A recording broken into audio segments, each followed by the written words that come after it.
வந்து ஃபில் பண்ண போறீங்க. ஸோ அதை தான் எப்படின்றதை இப்போ பார்க்க போகிறோம்.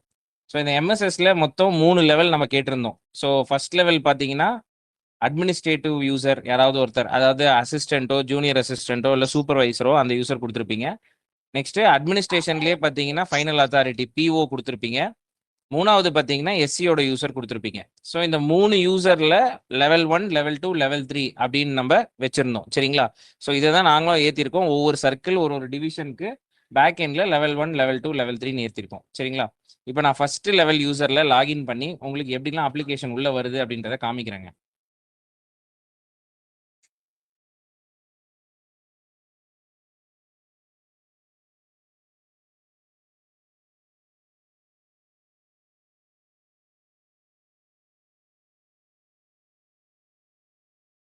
லெஃப்ட் ஹேண்ட் சைடில் ஆர்டிஏ ரிக்வஸ்ட் அப்படின்றது வந்திருக்கோங்க. ஓகேங்களா? இதில் தான் உங்களுக்கு எல்லா அப்ளிகேஷன்ஸும் வரும். ஸோ அந்த ஆர்டிஏ அப்ளிகேஷன் சார் எல்லாருமே மியூட்ல இருங்க, லாஸ்ட்டாக எக்ஸ்பிளைன் பண்ணுறேன். ஸோ இந்த பேஜ் தான் உங்களுக்கு டிஸ்பிளே ஆகுங்க. இந்த டிஸ்பிளேல பார்த்தீங்கன்னா உங்களுக்கு எந்த சர்க்கிள்ல இருந்து உங்களுக்கு அப்ளிகேஷன்ஸ் எல்லாம் வருது அப்படின்றது. இப்போ ஃபார் எக்ஸாம்பிள் நம்ம வந்து 2238 அப்படின்னா அந்த 2238 அண்ட் 3538 இந்த 2 பர்சனல் ஏரியாவோட லிஸ்ட் எந்த ஆர்டிஐ யார் யாரெல்லாம் போட்டிருக்காங்களோ அந்த லிஸ்ட் வந்துருங்க. சரிங்களா? ஸோ அதே மாதிரி எந்த பேரோல் ஏரியா, அப்புறம் என்ன class of employee 1 to 7.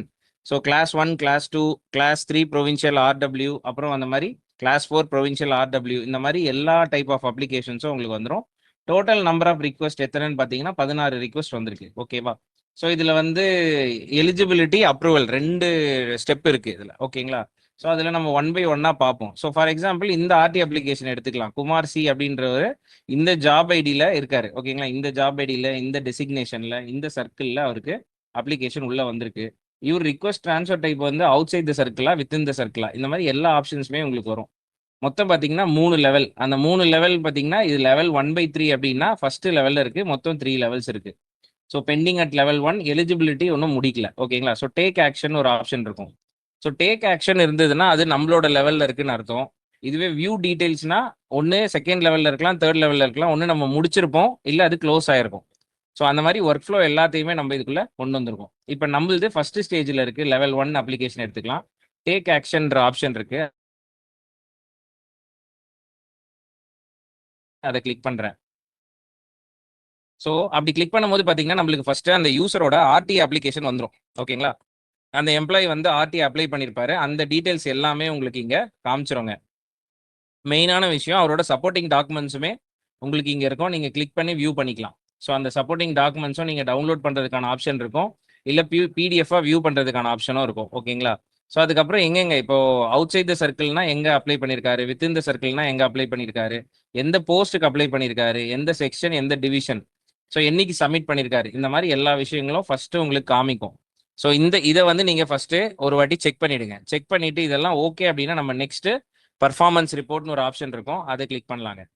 So அதில் உங்களுக்கு பர்ஃபார்மன்ஸ் ரிப்போர்ட் ஃபில் பண்ணுறதுக்கான ஆப்ஷன்ஸ் உங்களுக்கு ஓப்பன் ஆகிடும். அது ஒர்க் ஃப்ளோ பொறுத்த வரைக்கும் 3 லெவல் இருக்குங்க. Level 1 entry by the concerned admin staff, level 2 checking by the administrative officer, level 3 வந்து RTA processing authority. So entry by the concerned admin staff அப்படின்றது வந்து நம்ம அட்மின்ல ஒரு ஸ்டாஃப் வந்து என்ட்ரி பண்றதுங்க. செக்கிங் பை அட்மினிஸ்ட்ரேட்டிவ் ஆஃபீஸர் அப்படின்றது அந்த அட்மின் விங்கோட ஹெட் வந்து கன்ஃபார்ம் பண்றது. இது அங்க இருக்க இஆர்எஸ்சி அவங்க சொல்றது. ஓகேங்களா? ஸோ இந்த மாதிரி 3 லெவல்ல உங்களுக்கு கொடுத்துருப்போம். ஸோ இந்த ஒர்க் ஃப்ளோ பொறுத்த வரைக்கும் லெவல் 1 இப்போதான் ஸ்டார்ட் பண்ணியிருக்காங்க, not started. So eligibility as on, அதே மாதிரி eligibility result, current level. So மொத்தம் 5 ஆப்ஷன் உங்களுக்கு இருக்கு. எலிஜிபிலிட்டி வேலிடேஷன், ப்ரெசன்ட் சர்க்கிளோட லென்த்து, ரிக்வஸ்டட் சர்க்கிளோட லென்த்து, ப்ரையாரிட்டி வெரிஃபிகேஷன், ஃபைனலாக ரிமார்க்ஸ். இந்த 5த்தையும் நீங்கள் ஃபில் பண்ணீங்கன்னா தான் உங்களுக்கு சப்மிட் வந்து ஓப்பன் ஆகும். சரிங்களா? ஸோ இதில் வந்து மொத்தம் ஃபர்ஸ்ட் டாபிக் போவோம், அது வந்து எலிஜிபிலிட்டி வேலிடேஷன். ஸோ இந்த எலிஜிபிலிட்டி வேலிடேஷன்றது ஒன்றும் இல்லைங்க, ஒரு 5 ஆப்ஷன் கொடுக்குறாங்க. என்னென்னலாம் அவருக்கு வந்து இந்த ஆர்டி அப்ளிகேஷன் எலிஜிபிளா இல்லையா அப்படின்றதுக்காக ஒரு 5 ஆப்ஷன். ஒன்று வந்து applicant already under transfer order and not yet relieved. இவர் வந்து ஆர்டி அப்ளை பண்ணியிருப்பாரு, ஆனால் அவருக்கு ஆல்ரெடி டிரான்ஸ்ஃபர் ஆர்டர் இருந்திருக்கும், அவர் ஆனால் வேணுட்டுமே அப்ளை பண்ணியிருப்பாரு. அப்போ இவர் எலிஜிபிள் கிடையாது. அப்போ நீங்கள் என்ன பண்ணணும், இவருக்கு ஆல்ரெடி ஆர்டர் இருக்குன்னு எஸ் கொடுத்தீங்கன்னா இந்த அப்ளிகேஷன் ஆட்டோமேட்டிக்காக ரிஜெக்ட் ஆகிடுங்க. ஸோ ரிஜெக்ட் ஆகிட்டு அந்த எம்ப்ளாயிக்கு ஆட்டோமேட்டிக்காக இந்த டீட்டெயில்ஸும் போய் சேர்ந்துடும். அவரோட லாகின்ல போய் பார்த்தாருன்னா your application is rejected னு வரும். எதுக்காக rejected? as the applicant already is under transfer order, RTA will be rejected. So இந்த ரீசன் அவருக்கு போய் தெரிஞ்சிரும். அதுக்கப்புறம் அவரால் அப்ளை பண்ண முடியாது, இதுக்காக அலாட்மெண்ட் கிடைக்காது. சரிங்களா? ஸோ பட் நம்ம அவருக்கு எந்த ஆர்டரும் இல்லைன்னா நம்ம நோ கொடுக்க போகிறோம். ஸோ இந்த மாதிரி 5 விஷயங்கள் மொத்தம் இருக்கு. இந்த 5 விஷயங்களையும் நீங்க பார்க்கணும். அவர் 1 இயர் கம்ப்ளீட் பண்ணிட்டாரா, நெக்ஸ்ட் விஜிலன்ஸ் ரிமார்க்ஸ் ஏதாவது இருக்கா, அடுத்தது பார்த்தீங்கன்னா டிசிப்ளினரி ப்ரொசீடிங்ஸ் ஏதாவது இருக்கா, இருந்ததுன்னா அது என்ன status, final order issued not issued. So இந்த மாதிரி நிறைய கேசஸ்லாம் இருக்கு. இந்த கேசஸ்லாம் நீங்க எஸ்ஆர் நோ கொடுக்க போறீங்க. ஓகேங்களா? கொடுத்துட்டு அதுக்கு அடுத்து இதுதான் ஃபர்ஸ்ட் லெவல். ஸோ இப்போ பார்த்தீங்கன்னா இந்த 5 ஆப்ஷன்ஸ் இருக்குல்ல, இந்த 5 ஆப்ஷன்ஸும் பிஆர் பண்ற அந்த அத்தாரிட்டி இது 5த்தையும் யூஸ் பண்ணிக்கலாம், என்டர் பண்ணிக்கலாம். ஸோ இதை வச்சு மட்டும் தான் நீங்க அப்ளிகேஷனை ரிஜெக்ட் பண்ண முடியும். வேற எந்த ரீசனுக்காகவும் நம்ம அப்ளிகேஷன் ரிஜெக்ட் ஆகாது. ஓகேங்களா? ஸோ ஒன்று அவர் வந்து ஜாயினிங் இந்த பிரசன்ட் ஸ்டேஷன் 1 இயர் கம்ப்ளீட் ஆகவில்லை என்றால் அப்ளிகேஷன் ரிஜெக்ட் ஆகலாம். இல்ல அவருக்கு ஆல்ரெடி ஒரு டிரான்ஸ்ஃபர் ஆர்டர் கையில இருக்குன்னா அப்ளிகேஷன் ரிஜெக்ட் ஆகலாம். இல்ல 1 இயர் கம்ப்ளீஷன் ஆஃப் டியூட்டி முடிக்கலன்னா ரிஜெக்ட் ஆகலாம். டிசிப்ளினரி ப்ரொசீடிங்ஸ் ஏதாவது இருந்து அது வந்து இப்போ இன்னும் அதுக்கு ஃபைனல் ஆர்டர் இஷ்யூ பண்ணலன்னா அதுக்கு ரிஜெக்ட் ஆகலாம். அதே மாதிரி விஜிலன்ஸ் ரிமார்க்ஸ் 2 இயர்ஸ் சர்வீஸ் முடிக்காம இருந்தா அது அவருக்கு ரிஜெக்ட் ஆகலாம். ஸோ இந்த மாதிரி மொத்தம் 5 விஷயங்களை வச்சு அந்த அப்ளிகேஷன் ரிஜெக்ஷன் நடக்கும். அந்த அப்ளிகேஷன் ரிஜெக்ஷனும் பார்த்தீங்கன்னா அந்த யூசருக்கு போய் சேர்ந்துரும். சரிங்களா? அந்த இன்டிமேஷன் போய் சேர்ந்துரும். இது வந்து ஃபர்ஸ்ட் ஸ்டேஜ். இந்த எந்த ஸ்டேஜ்ல வேணாலும் நீங்க சேவ் டிராஃப்ட்னு ஒரு ஆப்ஷன் வச்சிருக்கோம், நீங்க சேவ் டிராஃப்ட் பண்ணிக்கலாம். ஸோ சேவ் டிராஃப்ட் பண்ணிட்டு மறுபடியும் நீங்க என்ன பண்ணிக்கலாம், பேக் வந்துட்டு நீங்க மறுபடியும் திருப்பி அந்த அப்ளிகேஷனை வந்து என்டர் பண்ணிக்கலாம். ஒவ்வொரு வாட்டி இந்த மாதிரி நீங்க எத்தனை வாட்டி வேணாலும் பண்ணிக்கலாம். ஓகேங்களா? ஸோ இது ஆல்ரெடி சேவ் ஆயிருக்கும். சேவ் டிராஃப்ட் பண்ணியிருந்தோம்னா ஸோ இதுல உங்களுக்கு வந்து save back, rejection, sent back history 3 ஆப்ஷனுமே உங்களுக்கு கொடுத்துருக்கோம். ஸோ எப்பப்பெல்லாம் நீங்க சேவ் பேக் பண்றீங்களோ இல்ல ரிஜெக்ட் பண்றீங்களோ இல்ல சென்ட் பேக் பண்றீங்களோ, ஃபார் எக்ஸாம்பிள் இப்போ செகண்ட் லெவல்ல இருக்கு, செகண்ட் லெவல்ல யூசர் செக் பண்றாரு, செக் பண்ணிட்டு ஏதோ மிஸ்டேக் இருக்கு அப்படின்னா அவரு லெவல் 1க்கு சென்ட் பண்ணுவாரு. லெவல் 1ல இருக்கவங்க அதை கரெக்ட் பண்ணி மறுபடியும் சென்ட் பண்ணுவாங்க. ஓகேங்களா? நம்ம எப்படி ஒர்க் ஃப்ளோ வச்சிருக்கோம்ல, முன்ன இருந்த ஒர்க் ஃப்ளோ மாதிரி தான் நம்ம நார்மல் நம்ம பேட் யூஸ் பண்ணி அனுப்புவோம்ல, அதே மாதிரி பேப்பர் ஒர்க் ஃப்ளோ தான் இங்கேயுமே நாங்க உங்களுக்கு சிம்பிளிஃபைடா கொடுத்துருக்கோம். நெக்ஸ்ட் ஸ்டேஜ் பார்த்தீங்கன்னா லென்த் இந்த present station circle R division. So அந்த ஸ்டேஷன்ல இப்போ கரண்டா எந்த ஸ்டேஷன்ல ஒர்க் பண்றாரோ, ஃபார் எக்ஸாம்பிள் இவர் எஸ்சி கிருஷ்ணகிரி இடிசியில் ஒர்க் பண்றாரு, அந்த எஸ்சி கிருஷ்ணகிரி இடிசியில் எவ்வளோ நாள் ஒர்க் பண்ணியிருக்காரு, இதுக்கு முன்னாடி கூட இருக்கலாம். ஓகேங்களா? இந்த ஆர்டி அப்ளை பண்றதுக்கு முன்னாடி கூட எவ்வளோ நாள் வேணாலும் ஒர்க் பண்ணிருக்கலாம். அந்த டீடைல்ஸ் எல்லாம் இதுல நீங்க கொடுக்க போறீங்க. ஓகேங்களா? ஸோ ஜாப் ஐடி வைஸ் உங்களுக்கு லிஸ்ட் வந்துடும். இந்த ஜாப் ஐடி வைஸ்ல அவரு எந்த கேட்டகரியோ அந்த கேட்டகரி செலக்ட் பண்ணிட்டு இங்க சர்ச்சும் பண்ணிக்கலாங்க. சர்ச் பண்ணிக்கிட்டு உங்களுக்கு ஸ்டார்ட் டேட் எண்ட் டேட் இருக்கு, ஸ்டார்ட் டேட் எண்ட் டேட் கொடுத்துட்டு நீங்க அவருக்கு டேட்டை ஃபில் பண்ணிக்கலாம். ஸோ மேக்ஸிமம் வந்து இந்த டேட் பிக்கர் யூஸ் பண்ணிக்கோங்க, கரெக்டாக ஒர்க் ஆகும். ஸோ டோட்டலாக 909 டேஸ் சிஸ்டமே உங்களுக்கு டேஸ் எல்லாத்தையுமே கால்குலேட் பண்ணிடும். இப்போ சப்போஸ் அவர் இன்னொரு டைமில் ஒர்க் பண்ணியிருக்காருன்னா இங்கே ஆட் பண்ணி செக் பண்ணிக்கலாம். ஓகே. ஸோ இந்த மாதிரி நீங்கள் மேக்ஸிமம் வந்து 10 rows வரைக்கும் நீங்கள் ஆட் பண்ணிக்கலாங்க. சரிங்களா? ஸோ இது வந்து பார்த்தீங்கன்னா ப்ரெசன்ட் சர்க்கிளில் இருக்க ஒர்க்கிங் டைம். ஓகேங்களா? ப்ரெசன்ட் சர்க்கிளில் லென்த் ஆஃப் சர்வீஸ் நம்ம கொடுக்கணும். ஓகேங்களா? இதெல்லாம் எதுக்கு கொடுக்குறோம் அப்படின்னா இதுக்கெல்லாம் ஒரு கான்செப்ட் இருக்கு, டை பிரேக்கிங் கிரைட்டீரியா. 2 பேருக்கு பார்த்தீங்கன்னா ஒரே ப்ரையாரிட்டி இருக்கு. அப்போ அவங்களுக்கு யாருக்கு ஃபர்ஸ்ட் நீங்க அலாட்மெண்ட் போடுவீங்கன்னா இந்த டை பிரேக்கிங் கிரைட்டீரியா யூஸ் பண்ணி தான் நம்ம அலாட்மெண்ட் போடுவோம். சரிங்களா? ஸோ அதுக்காக இந்த டேட்லாம் ரொம்ப இம்பார்ட்டன்ட். இந்த டேட்லாம் தப்பில்லாம என்ட்ரி பண்ணுங்க. ஸோ அது அதை விட ரொம்ப இம்பார்ட்டன்ட். ஸோ 2வது ஸ்டேஜ் வந்து present circle. Next requested circle. So requested circle பொறுத்த வரைக்கும் அவருக்கு வந்து 2 ஆப்ஷன் கேட்டிருக்காருங்க. ஓகேங்களா? ஸோ இதுல ஆப்ஷன் 1 பார்த்தீங்கன்னா அவுட் சைட் த சர்க்கிள் கேட்டிருக்காரு, ஸ்டோர் கஸ்டடியனா கேட்டிருக்காரு. இன்னொன்று ஆப்ஷன் 2 கேட்டிருக்காரு, அதே ஸ்டோர் கஸ்டடியனா வேற ஒரு சர்க்கிளுக்கு கேட்டிருக்காரு. கிருஷ்ணகிரிக்கு ஒன்று கேட்டிருக்காரு, இன்னொன்று வந்து ஐஜி அதே தாங்க அவுட் சைட் த சர்க்கிள் 2205 சென்ட்ரலுக்கு கேட்டிருக்காரு. ஸோ இந்த மாதிரி 2 கேட்டிருக்காரு. ஓகேங்களா? ஸோ இந்த 2த்துலயும் இவரு ஒர்க் பண்ணியிருக்காரா அந்த மாதிரி ஆப்ஷன். ஸோ 2த்துலயும் ஒர்க் பண்ணியிருந்தா அதுக்கான டீடைல்ஸை இந்த ரிக்வெஸ்டட் சர்க்கிளில் நீங்க ஆட் பண்ணி நீங்க கொடுக்கலாம். அதுவுமே மேக்ஸிமம் 10 rows வரைக்கும் நம்ம கொடுத்துருக்கோம். ஸோ இது இல்லாம இதுல ஸ்பவுஸ் எலிஜிபிலிட்டி வெரிஃபைடு அப்படின்ட்டு ஒரு ஆப்ஷன் ஒரு ஆப்ஷனுக்கு கொடுத்துருக்கோம். ஏன் அப்படின்னா இவர் 4 சர்க்கிளுக்கு கேட்பாரு, ஆனா ஒரு ஸ்பவுஸ் எலிஜிபிலிட்டி ஏதாவது ஒரு சர்க்கிளுக்கு தான் இருக்கோங்க. ஸோ அப்போ அந்த ஒரு சர்க்கிளுக்கு மட்டும் தான் நீங்க இதை டிக் பண்ணணும், எல்லா சர்க்கிளுக்கும் இதை டிக் பண்ணக்கூடாது. எந்த சர்க்கிளுக்கு அவருக்கு ஸ்பவுஸ் எலிஜிபிலிட்டி இருக்கோ, எந்த சர்க்கிளில் அவங்களோட ஸ்பவுஸ் வேலை செய்கிறாங்களோ அந்த சர்க்கிளுக்கோ இல்லை அந்த ஏரியாவுக்கு மட்டும்தான் இந்த ஆப்ஷன் நீங்கள் கொடுக்கணும். எல்லா சர்க்கிளுக்கும் நீங்கள் எல்லா ஆப்ஷன்ஸையும் கொடுத்துக்க கூடாது. ஏன்னா கிருஷ்ணகிரி இடிசியில் அதே மாதிரி சென்ட்ரல் இடிசியில் 2த்துலையும் அட் டைம் ஸ்பவுஸ் ஒர்க் பண்ண முடியாது, ஏதாவது ஒன்றுத்துல தான் ஒர்க் பண்ணுவாங்க. ஸோ அதை நீங்கள் நல்லா வெரிஃபை பண்ணிட்டு கொடுங்க. சரிங்களா? ஸோ இது 2வது மூணாவது ஸ்க்ரீன் ஓகேங்களா, தேர்ட் ஸ்க்ரீன். ஸோ நாலாவது ஸ்க்ரீன் வந்து ஃபைனல் ப்ரையாரிட்டி வெரிஃபிகேஷன். இதில் பார்த்தீங்கன்னா அவர் ஸ்பௌஸ் கேட்டகரிக்கான பிடிஎஃப் கொடுத்துருப்பாரு. அந்த பிடிஎஃப் நீங்கள் ஓப்பன் பண்ணி நீங்கள் செக் பண்ணிக்கலாம் ஓகேங்களா. ஸோ அதை செக் பண்ணிவிட்டு நீங்கள் இங்கே எலிஜிபிள் ஆர் நாட் எலிஜிபிள் அப்படின்ற ஒரு ஆப்ஷன் கொடுக்கணும். எலிஜிபிள்னு கொடுத்தா மட்டும்தான் அவருக்கு அந்த கேட்டகரி அக்செப்ட் பண்ணிப்பாங்க ப்ரையாரிட்டியில். நாட் எலிஜிபிள்னு கொடுத்துக்கிட்டிங்கன்னா அவருக்கு அதர்ஸில் போயிடுவார். அந்த நாட் எலிஜிபிலிட்டிக்கு ரீசனை நீங்கள் கொடுத்துடணும். அவர் ஃபார் எக்ஸாம்பிள் அப்லோடு தப்பாக பண்ணியிருக்கலாம், இல்லை அந்த டாக்குமெண்ட்டை தப்பாக கொடுத்துருக்கலாம், தப்பான டாக்குமெண்ட்டை ஏற்றிருக்கலாம். இந்த மாதிரி நிறைய விஷயங்கள் இருக்கு. ஸோ அதை வந்து நீங்கள் ரீசனாக கொடுத்துருங்க சரிங்களா. இது நாலாவது.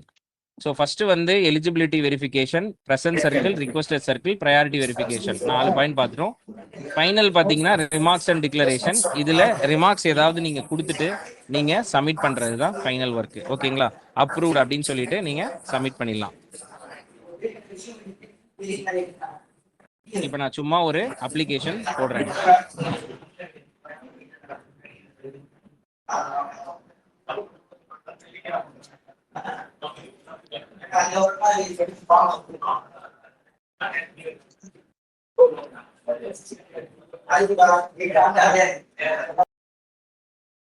ஸோ அப்ரூவ்டுன்னு கொடுத்துட்டு டிக்ளரேஷன் கொடுக்குறேன். டிக்ளரேஷன் கொடுத்துட்டு சப்மிட் லெவல் 1.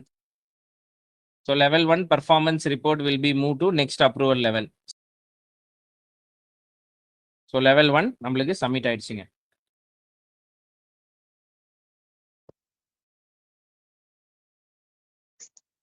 நம்ம கொடுத்தது வந்து குமார் சி அப்படின்ற வருது. ஸோ இப்போ வந்து எலிஜிபிள் அப்படின்னு வந்துருச்சு, பெண்டிங் அட் லெவல் 2ன்னு வந்துருச்சு. இந்த ஆர்டிஐ நம்பர் தான் நம்ம ப்ராசஸ் பண்ணியிருந்தோம். ஸோ இதில் பார்த்தீங்கன்னா entry by concerned admin staff அப்படின்றது பார்த்தீங்கன்னா அப்ரூவ் ஆயிடுச்சு. அடுத்து checking by the administrative officer பெண்டிங்கில் இருக்கு. ஆர்டிஐ ப்ராசஸிங் அத்தாரிட்டி வெயிட்டிங்கில் இருக்கு. மொத்தம் 3 லெவல். நான் சொன்ன மாதிரி ஃபர்ஸ்ட் லெவல் இப்போ approved, second level pending, third level waiting. So இதுலேயே நீங்கள் எல்லாத்தையும் செக் பண்ணி பார்த்துக்கலாம். அவங்க ஃபில் பண்ணது எல்லாமே ஆட்டோமேட்டிக்காக வந்துருங்க ஓகேங்களா. அப்படியே கீழே வந்தீங்கன்னா ஸோ யார் யார் எந்தெந்த டைம் அப்ரூவ் பண்ணியிருக்கா, சப்மிட் பண்ணியிருக்கா, சேவ் டிராஃப்ட் பண்ணியிருக்கா அப்படின்ற லிஸ்ட்டும் உங்களுக்கு வந்துடும். ஸோ இப்போ ஃபர்ஸ்ட் லெவல் முடிஞ்சிருச்சு. இப்போ அடுத்த லெவல் அப்படியே போகிறோம். அடுத்த லெவல் யூசர் யாருன்றது சிம்பிளிஃபைடாக நம்ம இங்கேயே பார்த்துக்கலாம். 26 தான் நம்மளுக்கு அடுத்த லெவல் யூசர். ஸோ அடுத்த லெவல் யூசரில் நம்ம லாகின் பண்ணி காட்டுறேன். ஸோ அதே மாதிரி RTA request. So pending at level 2. Level 2க்கு இப்போ ஓப்பன் ஆகிடும். அவங்க டேக் ஆக்ஷன். நம்ம இப்போ குமார் சி அப்படின்ற யூசருக்கு தான் பார்த்தோம்.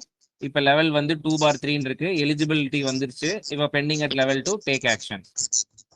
ஸோ இதில் பர்ஃபார்மன்ஸ் ரிப்போர்ட் டைரெக்டாக போயிடலாம். போயிட்டு இது எல்லாத்தையும் அவர் செக் பண்ணுறாரு, 1 by 1 பார்க்குறாரு, எல்லாமே கரெக்டாக இருக்குங்க. அப்போ அவர் ரிமார்க்ஸ் கொடுப்பாரு.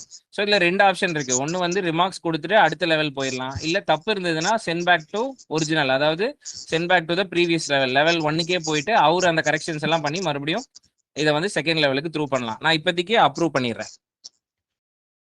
செகண்ட் லெவல் அப்ரூவ் பண்ணிடுறேன். ஸோ அப்ரூவ் ஆயிடுச்சு. ஸோ ஒன்ஸ் அப்ரூவ் ஆன உடனே உங்களுக்கு இங்கே பார்த்தீங்கன்னா லெவல் 3க்கு போயிடுதுங்க. ஸோ லெவல் 2வும் அப்ரூவ் ஆயிடுச்சு. ஃபைனல் லெவல் 3 இப்போ அதையுமே லாகின் பண்ணி பார்த்துடலாம். RTA request. ஸோ அவரில் பார்த்தீங்கன்னா குமார் சி பெண்டிங்கில் இருக்கு, take action, performance report. So இவருக்கெல்லாம் ஃபைனல் அத்தாரிட்டி கிட்ட பெண்டிங்கில் இருக்குங்க ஓகேங்களா. Pending at level 3, current level 3. So இதில் ஃபைனலாக இதில் ஒரு முக்கியமான விஷயம் என்னன்னா, இவர் டைரெக்டாக வந்து இதெல்லாம் செக் பண்ணிட்டு இவரால் அப்ரூவ் பண்ண முடியாதுங்க. ஏன்னா இவர் அப்ரூவ் பண்ணணும் அப்படின்னா ஒரு பிடிஎஃப் ஒன்று நாங்கள் கொடுக்குறோம். அந்த பிடிஎஃப் டவுன்லோட் பண்ணி பார்த்தா மட்டும்தான் இவரால் அப்ரூவர் கொடுக்க முடியும். அந்த வெரிஃபைடு அப்படின்ற ஆப்ஷன் உங்களுக்கு ஆக்டிவேட் ஆகும். ஸோ அந்த பிடிஎஃப் நீங்கள் டவுன்லோட் பண்ணணும். அந்த பிடிஎஃப் தான் நம்ம ஆர்டிஏவோட பிஆரோட பிடிஎஃப் ஓகேங்களா. ஸோ அந்த பிடிஎஃப் உங்களுக்கு டிஸ்பிளே ஆகும். அதில் எல்லா டீட்டெயில்ஸுமே நம்ம ஃபில் பண்ணது எல்லாமே உங்களுக்கு வந்துடும்.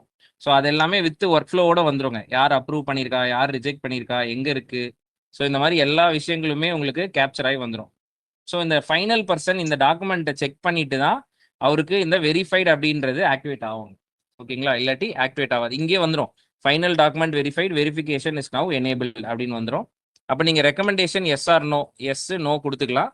எஸ் கொடுத்துட்டு அப்ரூவ்டு. ஸோ இந்த ரெக்கமெண்டேஷன் கீழேயே பார்த்தீங்கன்னா வெரிஃபிகேஷன் ரிமார்க்ஸில் நீங்கள் எஸ்சி வந்து ஏதாவது சொல்ல விரும்புகிறாரு அப்படின்னா அவரு நீங்கள் சொல்லலாம் ஓகேங்களா. So verified. ஸோ அவ்வளோதாங்க. Final verification of RTA was posted to SAP successfully.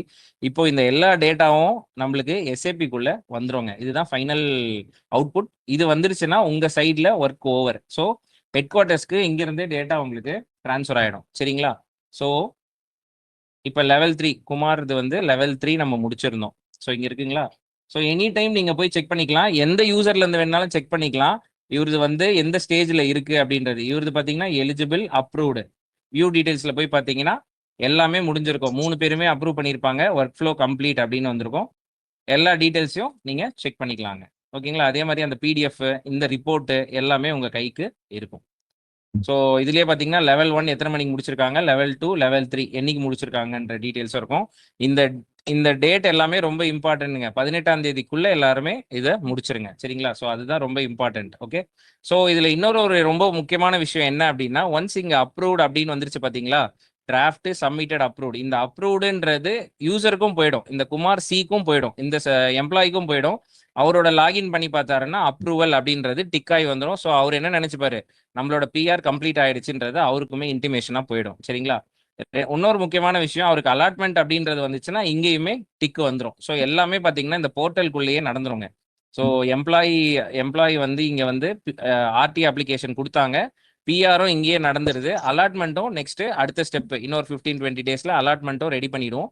அதுவுமே இதுக்குள்ளேயே நடந்துடும். ஸோ டோட்டலாகவே நம்ம ஆர்டி ஃபுல்லாகவே பார்த்தீங்கன்னா இந்த ஒரு சிம்பிளான ஒரு அப்ளிகேஷன்லேயே முடிச்சிருக்கோங்க. சரி, மொத்தம் 3 லெவல், லெவல் 1, லெவல் 2, லெவல் 3 எப்படி அப்ரூவ் பண்ணுறது அப்படின்றத உங்களுக்கு இப்போ காமிச்சேன். சரிங்களா? இப்போ அடுத்து ஒரு முக்கியமான டாபிக் பார்த்தீங்கன்னா வேகன்சி வெரிஃபிகேஷன். ஸோ இந்த வேகன்சி வெரிஃபிகேஷன்ன்றது என்ன அப்படின்னா, ஸோ இந்த சர்க்கிளில் பார்த்தீங்கன்னா நிறைய பேர் ஆர்டி போட்டிருப்பாங்க, டிஃப்ரெண்ட் பொசிஷன் ஐடியில் போட்டிருப்பாங்க. ஓகேங்களா? ஏன்னா இந்த வாட்டி தான் நம்ம வந்து பொசிஷன் ஐடி பேஸ் பண்ணி ஆர்டிஐ கேட்டிருக்கோம். சரிங்களா? ஸோ இந்த போஸ்ட் எல்லாம் ஃபில்டா வேக்கண்டா அப்படின்றத வந்து அட்மின் வந்து கன்ஃபார்ம் பண்ணுங்க. ஸோ அதுக்காக தான் இந்த ஸ்க்ரீன் கொடுத்துருக்கோம். ஸோ உங்க சர்க்கிளில் 2238, 3538 2 இருக்குன்னா அந்த 2 மட்டும் உங்களுக்கு டிஸ்பிளே ஆகும். அந்த 2 போஸ்ட், அந்த சர்க்கிளில் இருக்க போஸ்ட்டை மட்டும் உங்களுக்கு டிஸ்பிளே பண்றோம் ஜாப் ஐடியோட. ஸோ இப்போ நீங்க என்ன பண்ணிக்கலாம்னா, இது ஃபில்டா வேக்கண்டா அப்படின்றத இங்க நீங்க கொடுத்துடலாம். ஏன்னா இதை பேஸ் பண்ணி தான் நாளைக்கு அலாட்மெண்ட் போடுவாங்க. சப்போஸ் ஏதாவது ரிமார்க்ஸ் இருந்ததுன்னா ரிமார்க்ஸும் நீங்க கொடுக்கலாம். இப்போ வேக்கண்ட் அப்படின்னா அது பியூர்லி வேக்கண்ட், கம்ப்ளீட்டா வேக்கண்ட்னு சொல்லலாம். இல்ல ஃபில்டு அப்படின்னா இது ஃபில்டா இருக்கு அப்படின்னா இது அரைவிங் வேகன்சின்னு கொடுக்கலாம். அந்த மாதிரி எப்போ அந்த வேக்கண்ட் வந்து வருதுன்றதையும் நீங்க இதுல எக்ஸ்பிளைன் பண்ணலாம். பட் இந்த டீடைல்ஸை கண்டிப்பா கம்ப்ளீட் பண்ணி ஆகணும். இதுக்கு ஒர்க் ஃப்ளோலாம் கிடையாது. இந்த 3 லெவல்ல எந்த லெவல்ல நீங்க லாகின் பண்ணி சப்மிட் பண்ணாலும் பெட்டர். பட் எங்களை பொறுத்த வரைக்கும் எஸ்சி யூசர்ல இருந்து லாகின் பண்ணி இந்த வேகன்சி மட்டும் எஸ்சி யூசர்ல இருந்து பண்றது தான் சேஃப். அதுல பண்றது தான் பெட்டர். ஓகேங்களா? ஸோ ஃபார் எக்ஸாம்பிள் இப்போ நான் இந்த ஒரு போஸ்ட் 52081240 இந்த ஐஏன்ற போஸ்ட் வந்து வேக்கண்ட்னு காமிச்சிடுறேன். ஓகேங்களா? ஸோ இதை வேக்கண்ட்னு போட்டு நான் இதை மட்டும் சப்மிட் பண்றேங்க. So 1 position will be submitted. Yes. So இந்த போஸ்ட் மட்டும் வேக்கண்ட் அப்படின்றது இப்போ சப்மிட் ஆகும். ஸோ சப்மிட் ஆயிடுச்சு. இப்போ இதை எங்க போய் நீங்க பார்க்கலாம் அப்படின்னா வியூ வேகன்சி வெரிஃபிகேஷன் இருக்கும். ஸோ இதுல உங்களுக்கு வந்துடும். ஸோ இதுல நான் சொல்லியிருந்தேன் 52381240 ஐஏ வேக்கண்ட் அப்படின்றது உங்களுக்கு போஸ்ட் ஆயிடுச்சு. ஓகேங்களா? ஸோ இந்த மாதிரி எல்லாத்தையும் நீங்க என்ன பண்ணணும், இந்த வெரிஃபிகேஷன்ல இருந்து உங்களுக்கு கீழே கொண்டு வந்துடணும். வியூ வேகன்சி வெரிஃபிகேஷன்ல வேக்கண்டா ஃபில்டா அப்படின்றத கொண்டு வந்துடணுங்க. இந்த 2 ஒர்க்கு தான் நம்மளுக்கு. ஆர்டிஏ ரிக்வெஸ்ட் எல்லாத்தையும் க்ளோஸ் பண்றீங்க, வேகன்சி எல்லாத்தையும் நம்மளுக்கு டோட்டல் சப்மிட்டட் வந்து கரெக்டாக கொடுத்துடுறீங்க. அவ்வளோதான். ஸோ இந்த 2 ஒர்க்கு தான் நம்ம டோட்டலாக பண்ண போகிறோம்.